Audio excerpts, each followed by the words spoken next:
hindi ka sumama, sumabay. Kulong ka. Yes! Umayon sa kanila ay ikaw ang mali at ikukulong ka. Ang gusto natin, tayo ay makapagnegosyo, na hindi tayo nasa-scam, na hindi tayo pinapahirapan ng local government unit sa mga requirements. Magnenegosyo ng maliit, napakalaki ng hingi. Laki ng tax mo. Napakalaki ng tax. Hindi pa kasama doon ang corruption. Sa barangay permit, hanggang sa building permit, papunta sa mayor, sa city treasurer, sa lahat ng antas. Kung saan kailangan natin ng permit. Wala na ang negosyo. Hindi pa nagsisimula, wala na ang negosyo. Ang gusto natin, makapagtrabaho. Pero, walang available o walang opportunity sa trabaho. Kaya nga 2 years experience. Ang nangyayari sa atin, graduate ng college, graduate ng education, pero umaalis sa ating bansa. Nagtatrabaho sa hotel, nagtatrabaho bilang carer, dahil walang oportunidad na trabaho sa ating bansa. Ang gusto natin, lumabas tayo sa bahay natin na hindi tayo natatakot na mawawala, ma-snatch ang ating bag, ang ating cellphone, ang ating mga alahas. Ang gusto natin, yung ating anak, lalaki man o babae yan, at bakla,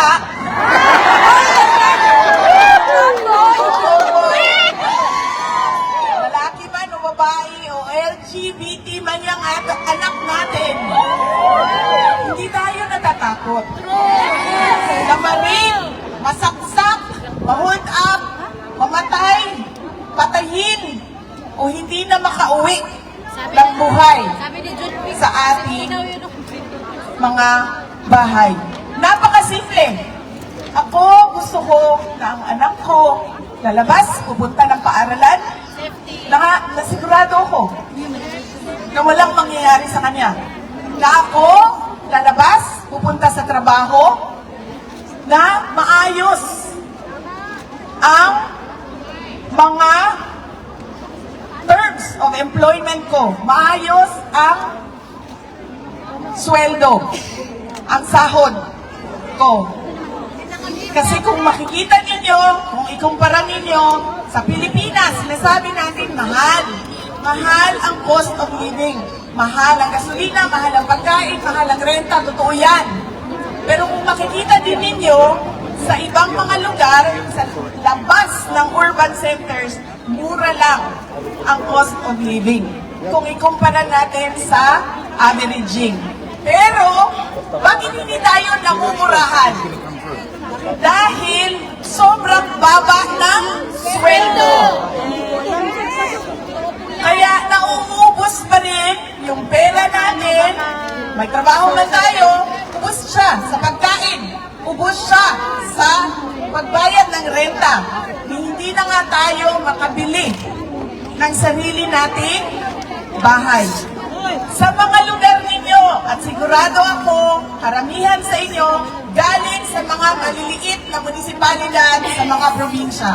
Sino ba ang may mga malalaking bahay? Di ba kayo lang? Di ba? Yung mga nakapagtrabaho sa abroad, ang simento ang bahay. Pero yung classmate ninyo na naiwan doon sa Pilipinas, na hindi lumabas, hindi nag-abroad, hindi nakipagsapalaran sa ibang bansa, lubog sa utang. Yes!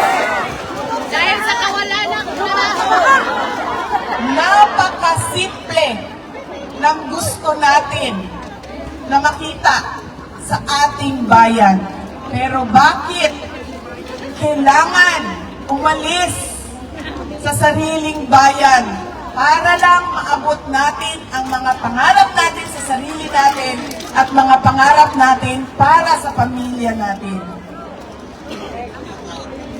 Marami, alam niyo ba, na marami ang kanilang tinitingnan ay mag-aral ako, makapagtapos ako, at mag-abroad ako.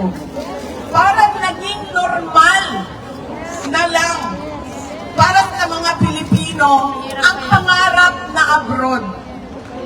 Mahirap. Mali yun. Dahil dapat ang sariling bansa mismo natin nagbibigay sa atin ng oportunidad. Hindi na kailangan natin umalis, ngunit pwede tayo umalis kung gusto natin. Hindi yung napipilitan tayo na iwanan ang ating pamilya, ang ating mga anak, sira-sira, broken families, naghihiwalay ang mga Totoo po. mag-asawa dahil kailangan umalis, lumabas. Dahil bakit? Walang-wala ang opportunities sa ating pagkakataon. Wala doon sa ating bayan. Napakasimple ng gusto natin at hindi mahirap yun ibigay ng pamahalaan. Bakit? Makikita ninyo yun sa ibang bansa. So bakit nagagawa nila? Walang korupsyon. Totoo yan.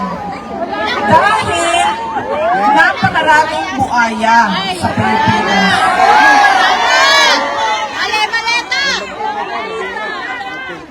Hindi ko alam kung ano ang nagbago simula nung panahon ng 1940s, 1950s, 1960s, 1970s, hanggang ngayon, taon na ito, 2026. Ang nangyari sa ating mga Pilipino, nagkanya-kanya tayo. Yes. Yung mga nakaupo, umangat, nagkaroon ng kapangyarihan, naging makasarili. Bahala na kayo sa buhay ninyo, basta ako, nakaangat na ako. Hindi ko alam. Hindi ako social worker, hindi ako sociologist. Hindi ko alam anong nangyari sa atin. At ang nangyari pa, kapag hindi ka sumabay, Kulong ka. Yes!